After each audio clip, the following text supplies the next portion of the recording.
As an attendee of the NBA NBL Melbourne Series Fan Night, my consumer journey exemplified the stages of the described psychological continuum model. Before attending to this event, I was in the awareness stage. I knew about the NBA and a little of the NBL, more of as a global brand, but I had limited involvement with both of them, mostly with the NBL or local basketball culture here in Australia and in Melbourne.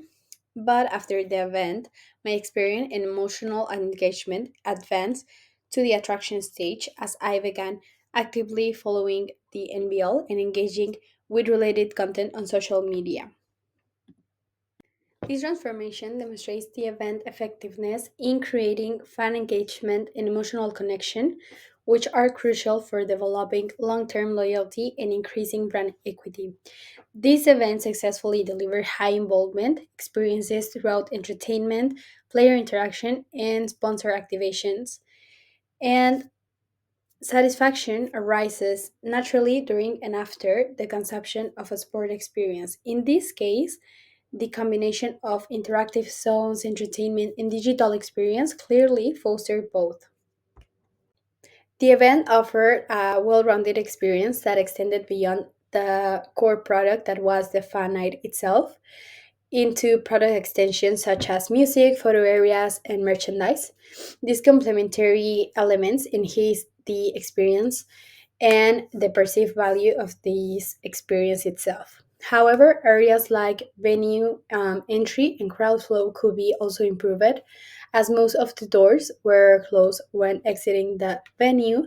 And I think this could be also really dangerous because this made the space really crowded, and if the case of any emergency, this could be really bad because there aren't enough exits.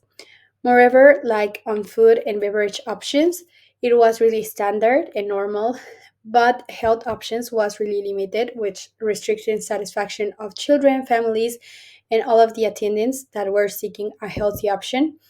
And I think that by improving these extensions, this will elevate the overall service quality, and it also will emphasize that these peripheral factors can significantly impact on consumer enjoyment.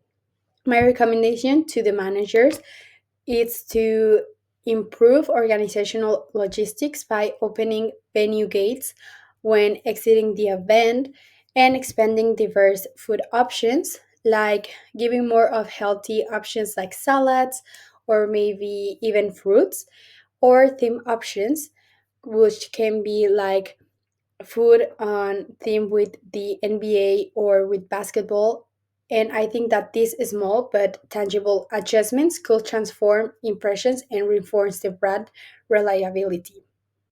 I think that the event was really successful on generating enthusiasm among basketball fans. However, I also think that the overall fan engagement could have been stronger, particularly for families and younger audiences. As we know, sport consumers' experiences are shaped not only by the core product being this event, but also by psychological and social interactions that can build connections. In this event, we saw mascots, but the appearances were really brief and limited. And I think in here they miss an opportunity to create more interactive and memorable touch points with the crowd. Mascots are really crucial in stimulating enjoyment and inclusivity, especially in high involvement family environments such as this event, where we saw a lot of families and a lot of children. I think that organizing meet and greet sessions with them would have encouraged greater participation and emotional involvement. I also think that a photo booth featuring the mascots could have extended the excitement, providing fans with a tangible memory to keep and also a shareable content for social media.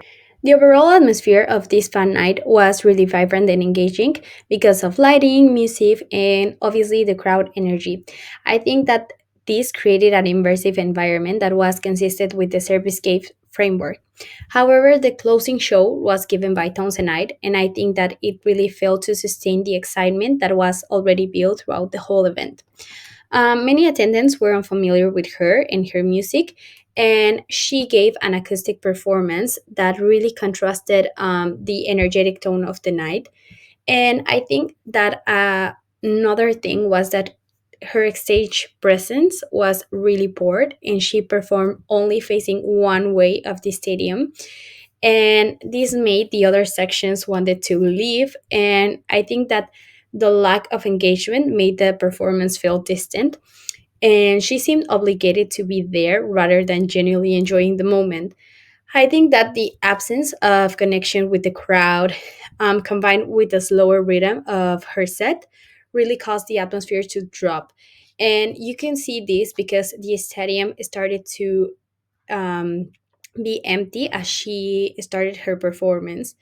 And I think my recommendation for this is to, in future editions, they should ensure that the closing performances align with the event's high energy. And also, they should look for artists that are like more dynamic with their stage presence, and also artists that really aligns with basketball.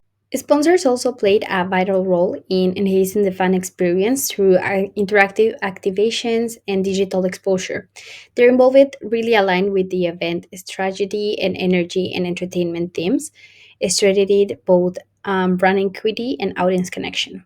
My recommendation here is to continue emphasizing these experiential sponsorships that connect emotionally with the audience, but also, I think that a good idea would be to create with one of these sponsors a limited edition collectives like mascot plush toys, badges, or trading cards that could act as a souvenir, and also could build nostalgia and encourage repeated attendance for the audience.